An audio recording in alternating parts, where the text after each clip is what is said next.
recent struggles. Check out the Hockey Hub. It's available on YouTube, Spotify, Apple, Amazon, and wherever else you get your podcasts.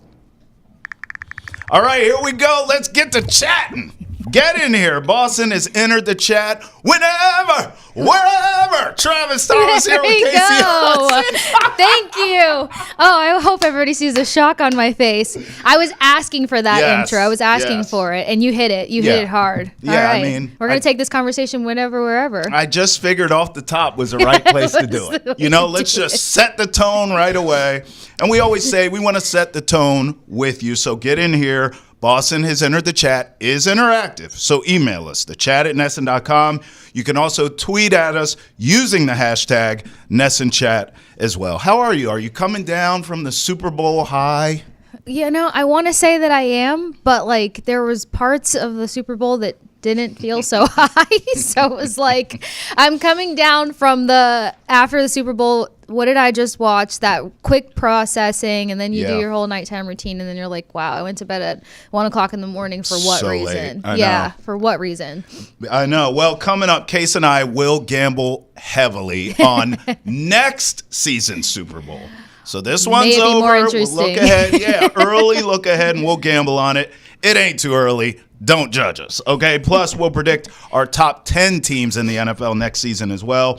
And pitchers and catchers report this week. Ooh. So let's talk a little Red Sox here. Let's get it going with baseball. But first, we'll start gambling on next season in the NFL. So Super Bowl odds are out here. I was looking on DraftKings, but it's all over the place, FanDuel, wherever you shop at. And I see Eagles and Chiefs right there, again, as favorites. No shock to anyone.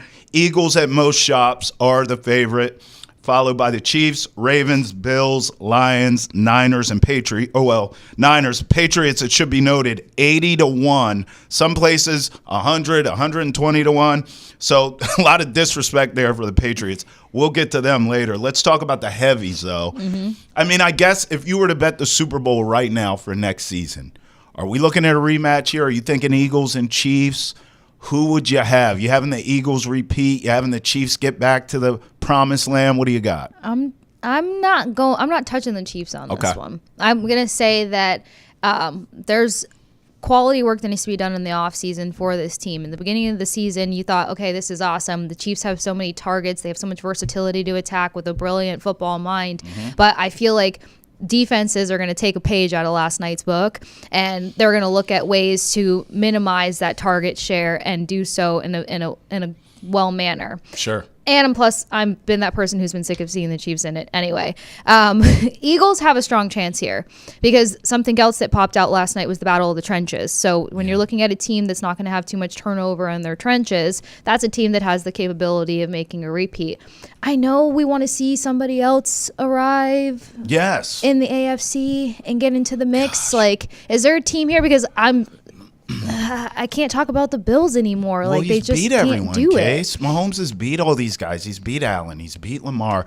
The only person who's stood toe-to-toe with Mahomes so far in the AFC is Joe Burrow. But his franchise is a mess. A hot mess.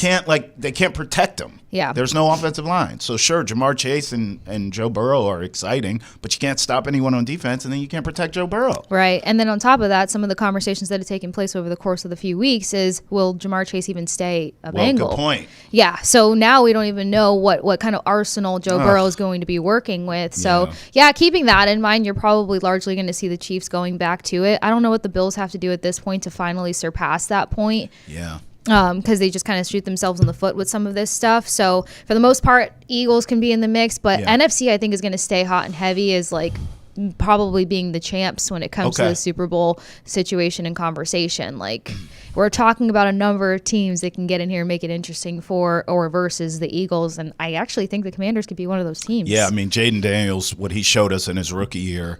The only trepidation I have a little, and it's not that much, is obviously the Commanders' schedule is going to be much harder, Case. They're not sneaking up on anyone this year. And because you made the playoffs, you had that run, your schedule is going to be harder out of the gate. And also, look, Jaden Daniels was fantastic. I think he'll be just fine. But in year 2, you have an entire offseason now. of these great defensive coaches watching film on how to stop you. So that's going to be tougher. You know, we always talk about the sophomore slump. I don't know if it's slump as much as it's just like human nature. Like teams are going to be better against you. Well, I actually don't see too much of a sophomore slump per se, because what I've noticed more so is, like, for instance, CJ Stroud. Yeah. You know, there were such expectations on his shoulder heading into this season, but you lose your entire wide receiving core throughout the entire season. How often did he really have that? Then the offensive line in front of him, I mean, atrocious. So the guy was weathering massive storms while, not having consistent target share as a reach for him. So I'd say with Daniels, what pops out to me the most is they're going to try to add some strong assets to his roster. He really wasn't playing with top of the top wide receivers. Sure. He didn't have that kind of arsenal in the NFL. So you get him a couple other key pieces, I feel like he has the ability to match pace, if not take another step forward. I'll give you 2 sleepers that I would be willing to bet on. Both of them, ironically, from the same city, and both of them, ironically, the same price at 28-1. Look, I'm going LA teams here. I think in the AFC, I am willing now to punt on Lamar and or Josh Allen beating Patrick Mahomes. Yeah, I don't want to touch I'm looking for new blood, even psychologically, Case. Like, how many times are you going to keep losing to this guy, right. okay? So now I'm looking at CJ Stroud. I'm looking at Justin Herbert, who, by the way, in that division, I like Herbert. they play the Chiefs twice a year. They always play them tight. You don't win a ton of them, but you play them tight. Now you have Jim Harbaugh in there. Year two. You have some money in the offseason to spend. They need to fill out that roster a bit. There's some holes there, but you trust Harbaugh. Justin Herbert is the one guy who hasn't had the opportunity of the big stage yet. Right. He's familiar with the Chiefs. He's familiar with Reed and Mahomes and all those guys, but he hasn't had the opportunity because before Harbaugh, all his coaches have been morons in his career. Now he has Harbaugh, and we know this about both Harbaugh brothers. The defense is going to be better. You're going to be tougher. It's kind of like what we see around here with Vrabel, right? You know you're going to be tougher. Defense is going to be better. You're going to run the ball. That should, in theory, and we saw it a little bit last season, allow Justin Herbert to be a little more efficient, if nothing else. So I like the Chargers at 28-1 in the AFC. I'm going to stay in LA for the NFC. The Rams need a big offseason here. And I know Cooper Kupp's gone. Fine. They'll figure that out. Get another receiver in there. They have to go all in here for Matt Stafford because this is the end of the road.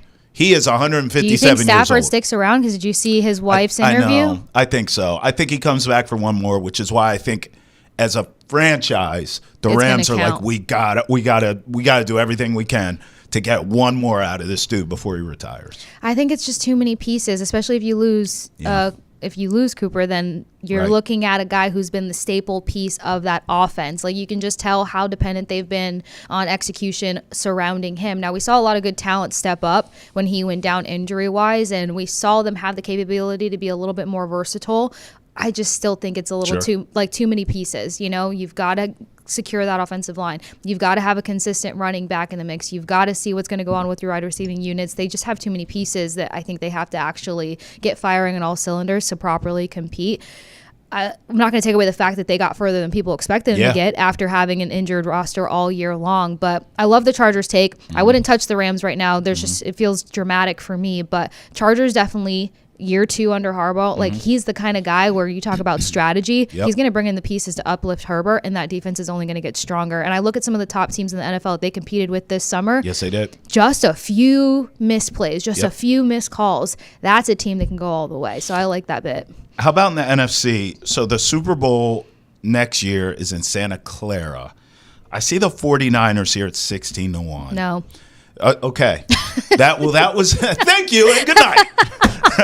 Nothing else to see here. I mean, sorry. Is it Brock Purdy that you feel that way? What is it? No, I'm a Purdy girly. you have unhappy talent on your roster. And so what happens if Samuel goes? What happens if some of these guys who have vocally been like, I'm requesting a trade, I want out, or can you match this pay? But how many of those guys actually earned that paycheck this past season? Right. So now you're in a tug of war in contract negotiations. If you got unhappy guys entering the season, you don't have that buy-in. We are just seeing too many of those situations where players are holding out over certain money and circumstances, and it ripples into the season. I feel like the Niners have a problem on their hand with that.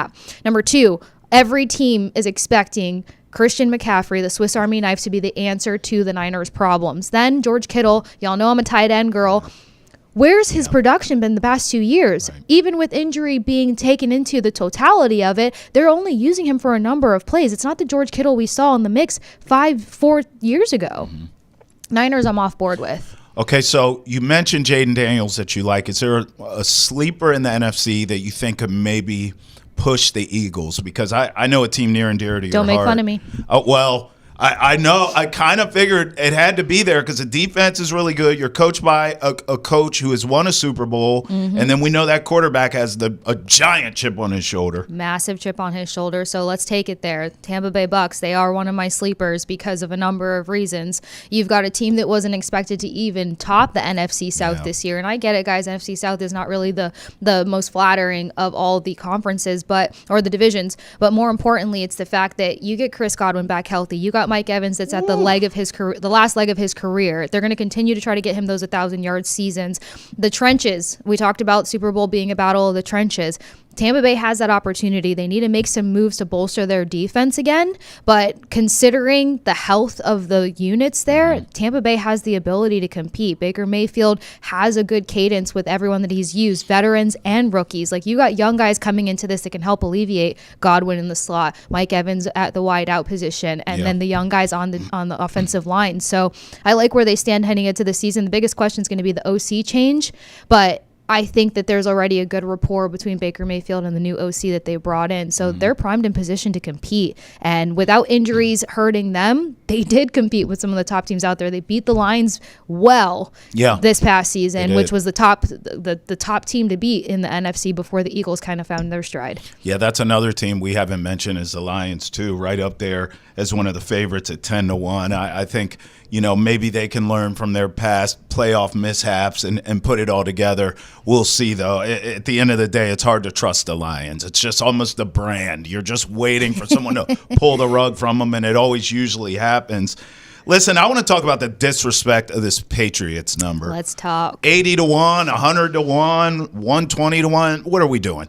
I get it. Okay, I am a D-gen, and I would not bet the Patriots to win the Super Bowl. I do understand that.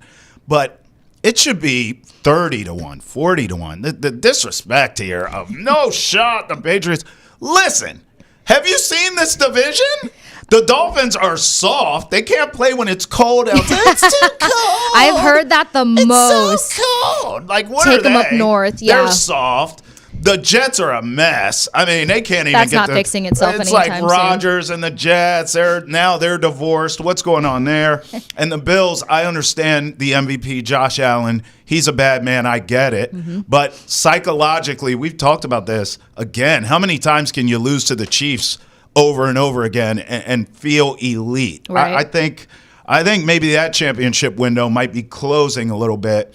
Look, if the Patriots can vie for a wild card spot, well, hell, if you get in the playoffs, anyone in theory can win it, right? I'm not saying they will. I'm just saying I think the Patriots could be vying for a wild card spot in the AFC.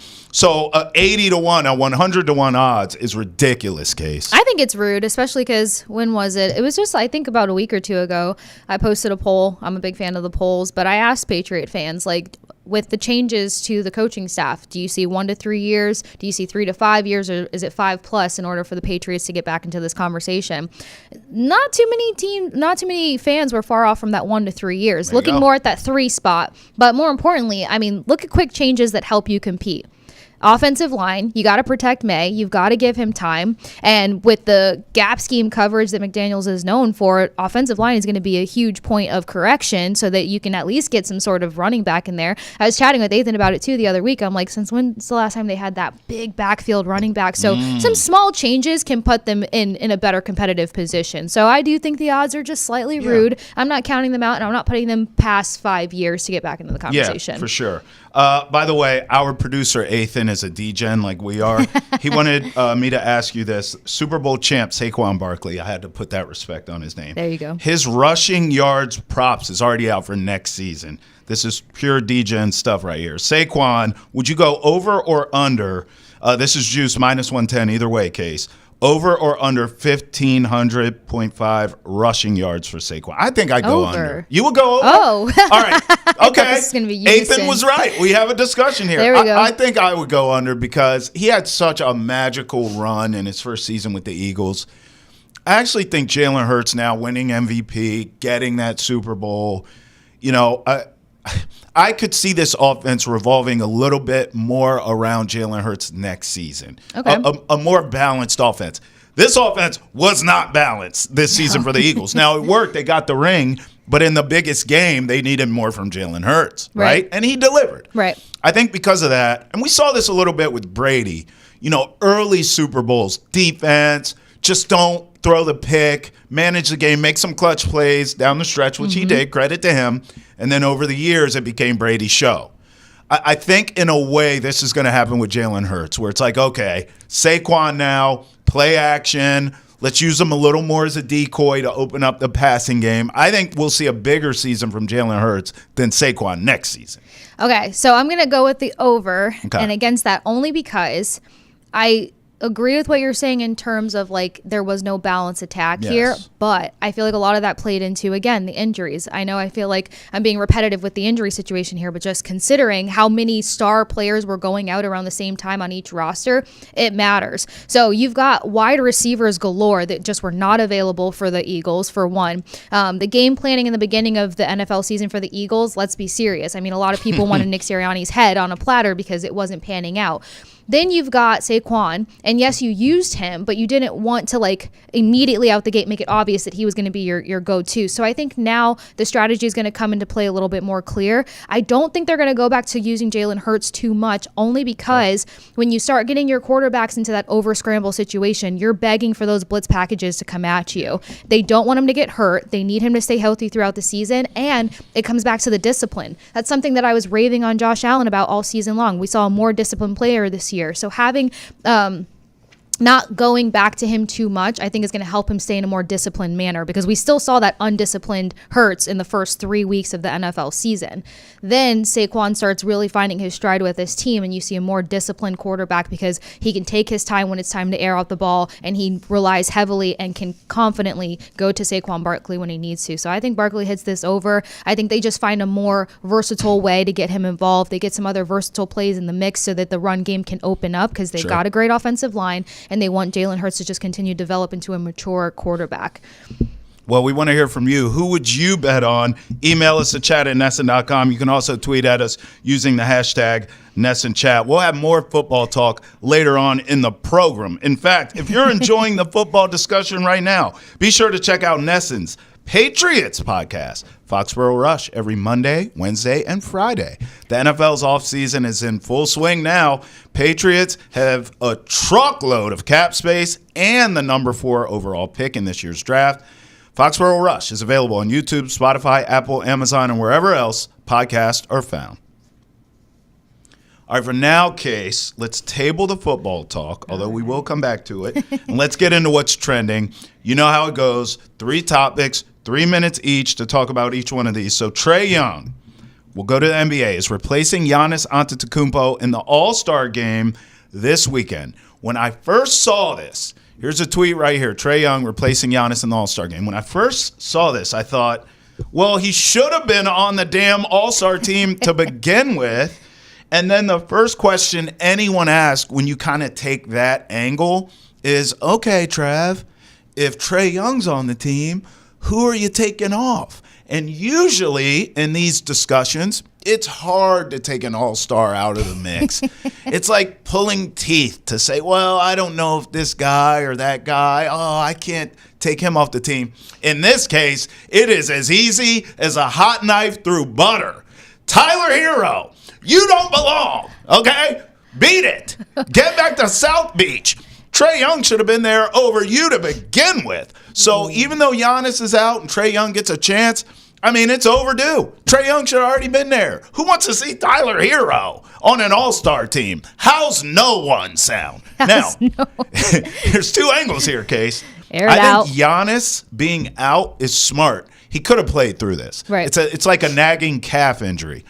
This is the same injury that had him ineffective and out of the playoffs last season. So Giannis is smart to say, you know what? Dame's playing well, all-star. Kyle Kuzma just got in the mix. Let me rest this calf. That way this time, when the playoffs come, I'm ready to be my dominant Thanos self. Smart move. Thanos it is. No, I totally agree. I think a lot of these players are starting to look big picture now. We're seeing it with NBA All-Star Weekend. We're seeing some of it with Four Nations and stuff. So it is important because this is where you have to show up for your team. All-Star is great. You know what I mean? You get to hang out with some celebrities for the weekend. You get to show off and show out. But yeah, I think that he learned his lesson. We've talked about protecting your body and kind of learning that throughout the season, especially as you start to mature as a player. So that was huge. But I think fans are happy now because you mentioned it. Originally snubbed, everybody felt like Young should have been in the mix beforehand. But I wanted to ask you, when it comes to All-Star, and the format's changing from the traditional one game to tournament style. So do you want the guy that delivers on rebounds and points? Let's make points a consistency. Points across the board, whatever. Do you want the guy rebounding points or do you want the guy assisting points? Because when I'm thinking flash and fun and I'm an All-Star weekend and tournament style, I'm thinking about the guy that can set up these plays. Sure. That's Young. Yeah, well, also just, yes, you're speaking stylistically, Ed, and I agree. Look, I like style. Right? You are. I always say you're a fashionista. I always say that. But I will say this, too. Stylistically, yes, that's true, but I think names and brands matter this weekend as well. Right. And Tyler Hero, like, come on. Outside of Miami, who cares? No one. Well, outside of Miami, 3 years ago when he did the song with What's His Face? Yeah, well, that's what I'm saying. Where, like, Trae Young, we've seen him hit game winners in Madison Square to bury the Knicks, right? Like, he's a star in this game. And to your point, he's flashy. His game translates to NBA All-Star Weekend. There you go. In my opinion. Hands All right, down. how about this? Can we celebrate, please, Case? Let's play ball! Pitchers and catchers report to spring training this week. How about this from the Sox? Buckle up. It's baseball season. In my mind, it's like a Vin Diesel. I was wondering what song was going to actually, what song you were about to come out with next. And I was thinking so hard on it because I was like, okay, follow-up vocals. How do I support him in this? Like, I wanted to support you. Can we table this for a second? We can. You are not backup vocals to me, okay? You are Beyonce. I'm in the back singing background. Let's just clear that up. Depends on the song. Let's clear that up. All right, what are you anticipating from the Sox this season? Let's talk it out. Well, I think for some Sox fans, the question marks on the couple of other moves that are being teased out there. Yeah. So I feel like spring training is obviously going to start to bring some conclusion to that because I felt like I've been on the edge of my seat. Like, okay, what's the next move? Are you going to bring in Alex? Are you going to bring in this guy? Like, can you make this happen? Where's the cap space on stuff? But as for the excitement, look, as a life perspective, I love lefty athletes. And now you've got this lefty pitcher, very dominant when it comes to the strikeout category. So you have an ability to compete when you go to your bullpen. So there's a number of things that I think fans can be excited about besides hanging off your seat. Like, okay, what are these two teasing moves we're talking about over and over again? But what are you looking forward to most in training camp? First of all, I just want to backtrack for a second. As someone, you said you admire lefty athletes. Yeah, I do. How do you feel about lefty broadcasters? You know because, I mean, all the great ones are. Brilliant and competitive. Yeah! There you go. Yeah! Listen, I'm with you. I think all of us are kind of waiting for one more move from the Sox. And you brought up Alex Bregman. I think most of us, that's the move we wanted the Sox to make. But now I find myself in the reports that Alex Bregman is looking and insisting on a long-term deal. Right. Now I find myself defending the Red Sox because that's not the right move. Yeah. You're getting up there in age. There's a lot of miles on Alex Bregman, a lot of playoff series and so injuries are creeping up in his career. I'm not comfortable with a long-term contract with him, and I don't think any team is. Hence why he's not on a team yet. Yep. Now we're hearing the reports that Nolan Arenado could be in play. I'd lose it. And listen, that would be an upgrade defensively, Case. Yeah. I think all of us would agree, but it's not that bat that you wanted in the lineup. Mm-hmm. However, it's still a move. But having that defensive element Yes. when you need those closeout moments, Yes. just for context, I'd lose it in a good way. Yeah. I was like, I'd lose it. I just said of that course. earlier negatively, but I mean, listen, he's a Hall of Famer. Right. So I think Arenado, I think we agree on this. And all of us in Sox Nation are like, one more move. Yeah. Let's get one more move here before the season starts. It has to and then, happen. by the way, do we agree on this at the buzzer? I think this team has been pretty close to that final wild card spot in the last few years.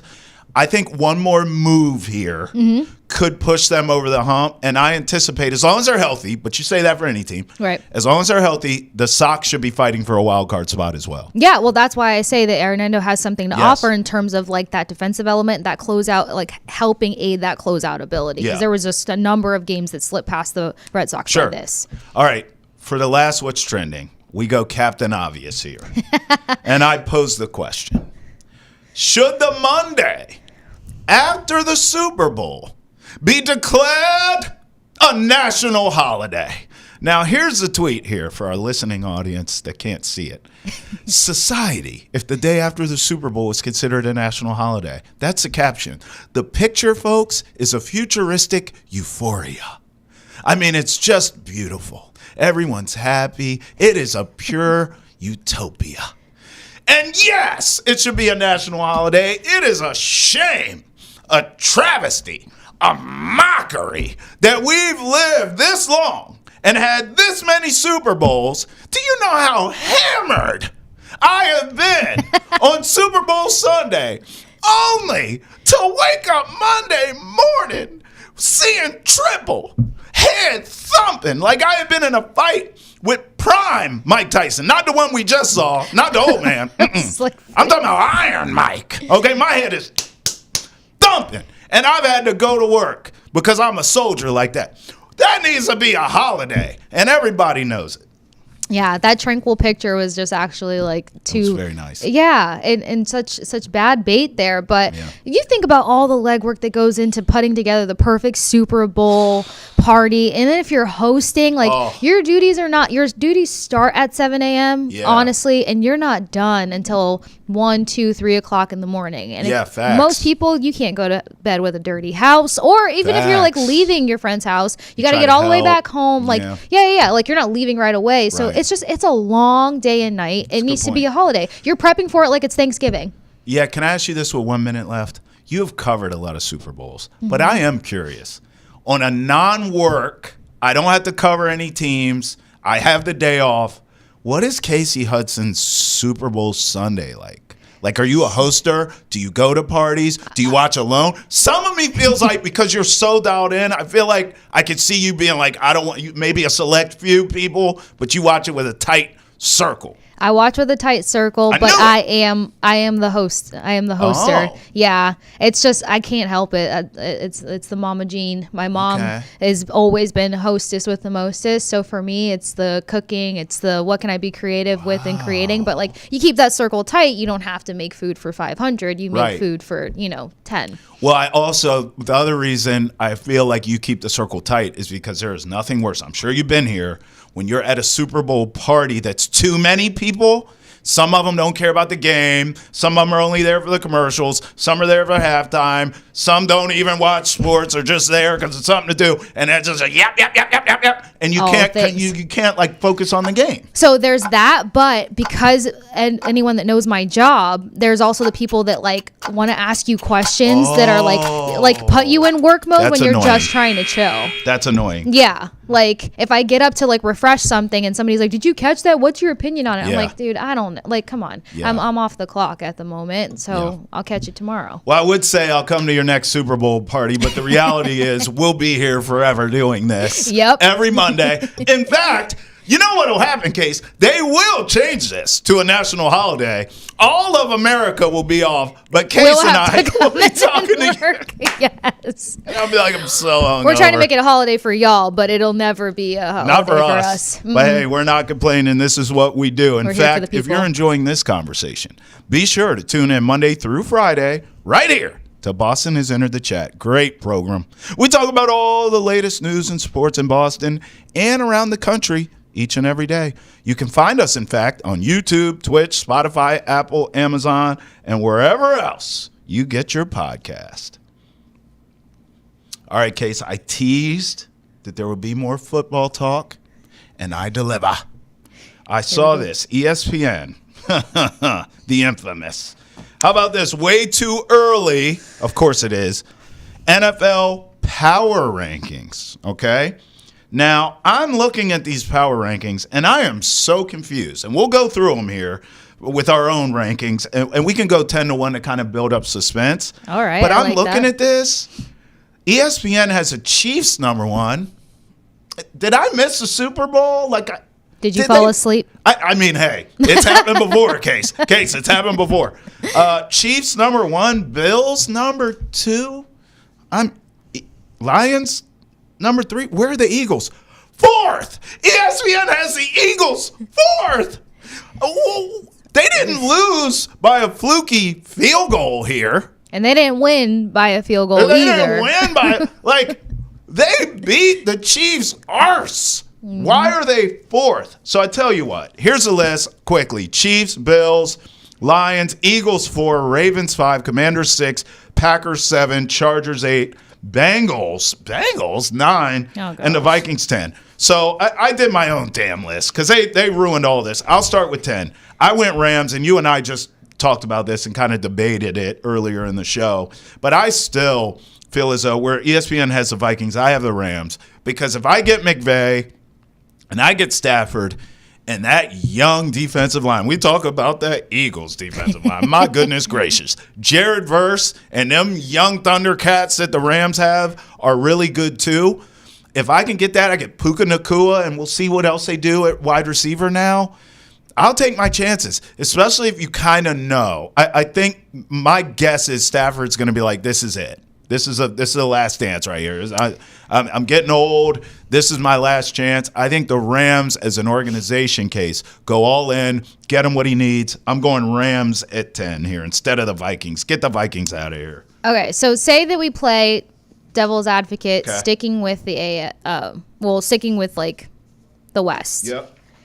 You're talking Rams. Yep. Do you think that the Broncos have a chance to be better competing out West? I think look, Bo Nix can play, and Sean Payton, sort of what I just said, right? Mm-hmm. I'm talking Stafford and McVay. Well, hell, I mean, if you're telling me that I get Sean Payton and Bo Nix, I don't mind betting on them, but they have to deal with a completely different animal in Patrick Mahomes, who is now ticked off. So, I don't think the Broncos are there yet. Here's a number 9 team I went. ESPN has the Bengals. I got them out of there too. Get them out. Who are you stopping? Your defense stinks. If you pay Jamar Chase, now all your money's wrapped up in Burrow and Chase. Right. Good luck with that. I think their Higgins, defense was trash. I think Higgins, their defense was already trash without Jamar Chase getting paid, to your point. I think Higgins comes here to New England, but what do I know? I went Texans at 9. I like DeMeco Ryans as a coach. I like C.J. Stroud as a quarterback. I don't know if they can beat Mahomes or not, but as they kind of grow together, I'm willing to kind of bet on them to be better. They had injuries you brought up earlier. Yeah. I like the Texans in that spot. How do you feel about the Texans? The only reason I'm sort of pumping the brakes on them is because they've got to get a few more heavy hitters defensively. But my next thing is what happens with Collins in the free agency market, because it felt like so many games and moments were contingent upon, is Collins playing? Is he healthy? Is he kind of healthy and coming in as a decoy while we go to so-and-so and so-and-so? There was just too much carouseling around in the wide receiving room for me. And again, you're talking about a younger quarterback who needs to find some stability in his offense so that he can perform and produce. So I don't know if I'm going to go with the Texans. You don't trust them. I don't trust them yet. I got to see what the offseason pans out. Okay. Yeah. Fair enough. ESPN at 8 had the Chargers. I have them a little bit higher. I went the Packers here. I really like that roster a lot, and I like Matt LaFleur. Yep. Only trepidation I have is I'm not sure if Jordan Love has that dog in him. Like, I need more from my quarterback. He played well during the regular season. Yeah. But when you got in the playoffs, it was like he had a bad game, and I'm seeing him sulk on the sidelines. I'm like, oh, hell no. I need someone. Got that bark. Yeah, stalking up and down the sidelines saying, come on, guys, we're still in the game. My bad. Right. He's just sitting over there pouting. I'm like, well, that worries me a bit. But the roster, I can't deny, Case. What do you think of the Pack? You like them? I do like the Packers. I feel like they're in a good place, but you make a solid point when it comes to just that leadership. Yeah. Like, who's the loud voice in the locker room that's gonna be the tilt, like the tilt factor? And I don't know if they have that quite yet in any of their particular players. And then their wide receiving room, I have questions around too. I mean, anyone that saw that I worked with Pewter Report, Christian Watson was top of my list. Scouted him at Senior Bowl. I had high hopes for him. Cannot stay healthy. So it's just like, it feels like their plan gets so interrupted a number of times. And so I feel like they need to bring in some more solid pieces to where they're not always just leaning on the run game and then they're going to be fine. They got these young guys that try to step up, but I just haven't seen it enough to be sold on it. Either between the Texans or the Packers, I would interlude and bring in the Steelers. Okay. They got to figure out quarterback. We know Russ is gone. There's rumors Justin Fields may not be there either. Is that – okay, let me ask you this. Let's stay here for a second because it's just popped into my mind. Can Mike Tomlin and Aaron Rodgers coexist? Because that's a defensive team. Run games, they kind of have everything. It's just quarterback, always. Right. Can Rodgers and Tomlin coexist? I think he'd have more respect for Tomlin than Robert Salah. Yeah. I think that if I get it. A lot of people are like, oh, he forced him out. But, I mean, he did actually try to play under him. And, like, granted, without the injury last year, he would have played for the man for a season. I think there would be an ego calming conversation heading into that, but it'd be a fit. He would humble himself. Yeah. So you see. Do you want to win or do you want to keep bouncing around? Like, what do you want to do now? Yeah, Aaron Rodgers has to have a real moment with himself. Yeah, it's the end of his career. Yeah. Wow. So a Steelers team with Rodgers as a quarterback, you would believe in? Yeah. Okay. Yeah, I would. Listen, I'll be honest. He'd be out of no excuse. His excuses would die down. He would. I think he's already out. In fact, here's where I'm willing to go with Rodgers. I don't give a damn what team he's on. I don't believe in it. But to your point, at least the Steelers check every box. Right. And if this is the biggest if ever. All cap if. If he can humble himself, him and Tomlin could work. Right. But that's the issue. I don't know if I trust Rodgers. All right, back to the list. At 7, I went Chargers here. ESPN had the Packers. I already told you I'm in love with the Chargers, and it sounds like you kind of agree with me. Here's something we all agree on. Commanders at 6. ESPN had them. I like them. You like them. I see a lot of success here for the Commanders next season. It sounds like you do too. 5, I have Bills. ESPN had the Ravens. I'm out on the Bills. I just am. I love Josh Allen. I don't love their coach. I think when you run into Andy Reid, it is such a discrepancy, and that's, kind of obvious, right? It's Andy Reid, one of the greats. Right. But Sean McDermott does not belong in the same zip code as him. And then Josh Allen and Mahomes. At some point, psychologically, I just feel like Josh Allen's like, damn, I just can't beat these guys. I am out on the Bills here. I'm not going to put it too much on Allen in the offense because the last time the Bills actually properly competed with the Chiefs and like kind of went toe-to-toe in that mental matchup, they had one of the best, if not the best defense in the entire NFL. Right. I mean, one of the like shut down secondaries that you can compete against. So when you're taking away those attack lanes in the air for Pat Mahomes, then you're going to be put in a better category to compete. I just feel like the Bills, their defense had some moments, but they were not really a top 5 caliber defense throughout the entire NFL season. So I'm not going to put it on Allen and Sean. If Allen comes back with that disciplined play, if they maintain most of their offensive core, but they can add to their defense and get competitive again, then I think the Bills can be back into the mix. I would almost trust the Bills more than the Ravens. Oh, well, so I have the Ravens above them, so that's interesting. That's a debate between us. I have the Ravens at 4, where ESPN inexplicably had the Eagles. I'm going Ravens here. I guess I hear you with the Bills, but it's almost like your case for the Bills is why I have the Ravens a little above them. I actually think they're a little bit closer than the Bills are. In fact, I mean, hell, Case, let's be honest. If Mark Andrews catches a couple passes in that game, they beat the Bills, and then who knows if it's Ravens-Chiefs in the AFC title game. But take the tight ends off of the Bills and the Ravens. Right. Then, you're talking about a team that did pretty well at containing the run. Right. So it's not going to be the Henry show per se. Right. And then you're limiting what Jackson's relying on. So that's my only thing that kind of gets me nervous there in terms of like who are his weapons to compete against this Chiefs team. I think the Chiefs defense is going to remain strong.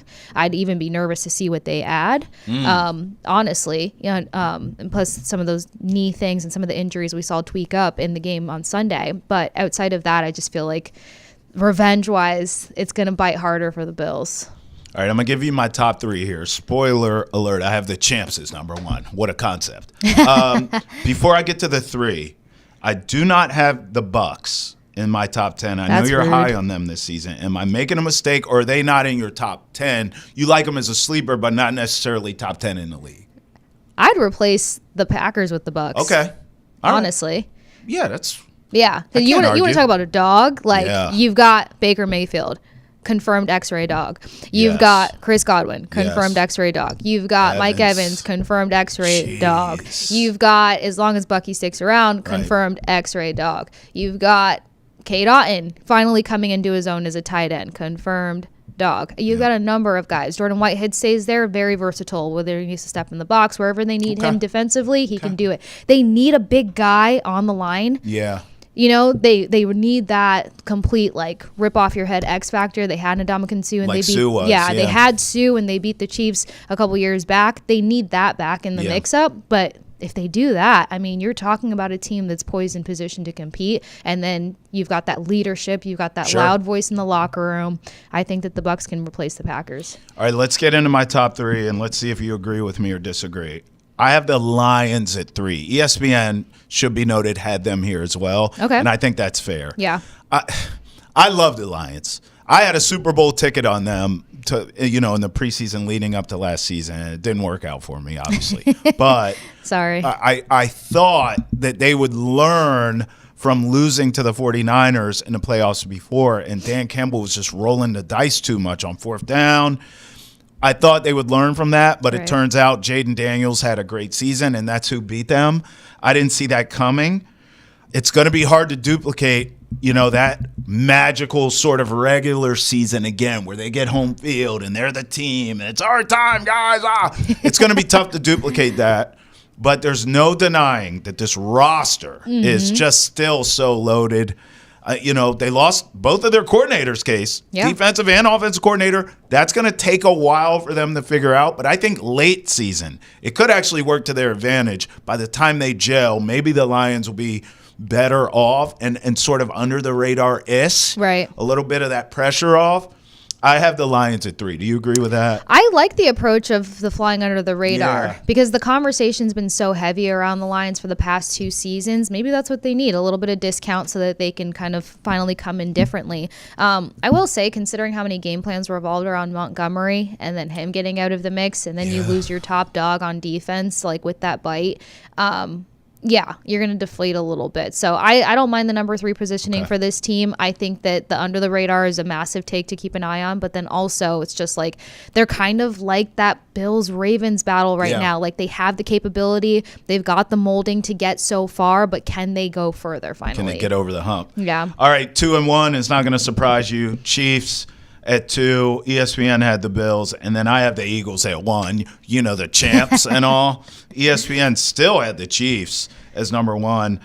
Can we talk about that? The disappointment. Like I know. That just feels lazy. It is. Just throwing the Chiefs at number 1. It is, especially now. Like, right. That's a thing. I mean, Mahomes couldn't do anything. It was felt like the fourth quarter before they actually got across midfield, for God's sake. Anything. And Travis Kelce, can we have a convo? Did he not look old and slow? Defeated, and, dare I say, deflated, washed? fatigued. It might be time. I feel like we saw more emotions on Travis Kelce's face this season from the sideline than we have ever, for one. For two, not to make a Tom Brady reference, but when you saw that look in Brady's face on the sidelines, we saw a lot of similarities to Travis Kelce's body language and just emotions coursing through him on the side. You saw a lot more defeat out of Kelce, which isn't normal or natural, and I compare it to Tom Brady just because it rose the right questions at the right time. The thing that frustrated me with this ranking, Travis, is when you look back throughout the Chiefs season, yes, they had a lot of wins, and yes, champions find a way to win, but when you look at those wins and those narrow escapes that this Chiefs team had, I feel like there were better teams to compete in the Super Bowl. I know that's a bold statement. I know that they were chasing the dynasty, but I wasn't surprised that they got shut out almost, especially in the first half. Felt like it. Yeah, I wasn't surprised by the first half shutout whatsoever, considering the teams that really put them against the ropes throughout this season. Well, that's why. Yeah, it caught up. It caught up with them, right? Yeah. That's why. Obviously, you have to. It is a dynasty, a modern day dynasty. So you have to give respect, and they still have Mahomes and Reed. So the end. But so I understand giving them their props and putting them at the top of the heap, if not 1 or 2. I get it, but. Boy, don't they look a little long in the tooth, a little old, a little bit slow. I could see maybe, gosh, I hate to say it, but I could even see the Eagles repeating here, and that's why I haven't won. I would bet against them repeating, but I at least can see it because they're young in their prime. Mm-hmm. All these talented players we're talking about on both sides of the ball. Look at the rookie impact. That's what I'm saying. The rookies that made an contract. Impact. They're all there. So I could see the Eagles possibly repeating, and if they do, now we have a whole new conversation. Oh, is this Mahomes' nemesis? It's not in the AFC. It's Jalen Hurts and these damn Eagles. If you're enjoying the show, be sure to also check out today's episode of Nesson's Bruins podcast, The Hockey Hub. The guys talk Bruins players and the Four Nations Face-Off tournament. We're about to do that as well. And they talk about what the Bruins need to get done before the NHL trade deadline. Hockey Hub's available on YouTube, Spotify, Apple, Amazon, and wherever else podcasts are found. Okay, so I teased that there for a reason, Case, because now that the Super Bowl is behind us, and we've gambled heavily on next season in the NFL, we can put the football talk to bed here. What do we have to look forward to? I was thinking this. I mean, Four Nations starts tomorrow. Yep. NBA All-Star Weekends this weekend. I mean, what are you most looking forward to? Four Nations tournament or the All-Star break? Four Nations, hands down. Oh. It's Four Nations for me for so many reasons. Okay. But the top one is going to be, and I know some people are scared of the 2-week break in hockey and making sure that everybody stays healthy, but a lot of these guys are getting that Olympic run that they lost out on a couple years ago back. So the compete, the hunger, the ability to wear your country on your chest, we're about to see the best of the best in a different fashion. I feel like All-Star Week kind of started to take a bit of a back seat because some of these guys, they didn't want to get injured. It is more fun, but from a hockey fan perspective, the projected lines have gone out. Practices have started. It's just like Four Nations is going to be the Olympics for a lot of these guys. And so I'm really excited to see that. Now, the All-Star game for the NBA has a different format, which I'll get into, but Four Nations has an interesting format as well. We're looking at the full screen here for our viewing audience, but this sort of adds some sizzle to the steak, right, Case? Oh, yes. And plus, with the point system, I love that because you're talking about the ability for these games to come really close. I'm not going to lie. Of course, I'm a Team USA girl, but Finland can be a sneaky team. Sleeper. And I posted about it earlier. I mentioned to keep a lookout on Finland because you got a lot of guys that are either currently playing with each other on the same team. You've got very current and relevant chemistry for these guys, especially when it comes to Mikko Rantanen being in the mix. And then like the Panthers fourth liner guys that are just like ridiculous when it comes to their two-way game. You just have a lot of really good elements when piecing together that Finland team. But like I said, it's going to be that Olympic atmosphere, that Olympic compete. Case, you know I'm a brother that loves hockey. However, it's the NBA All-Star Weekend. Listen.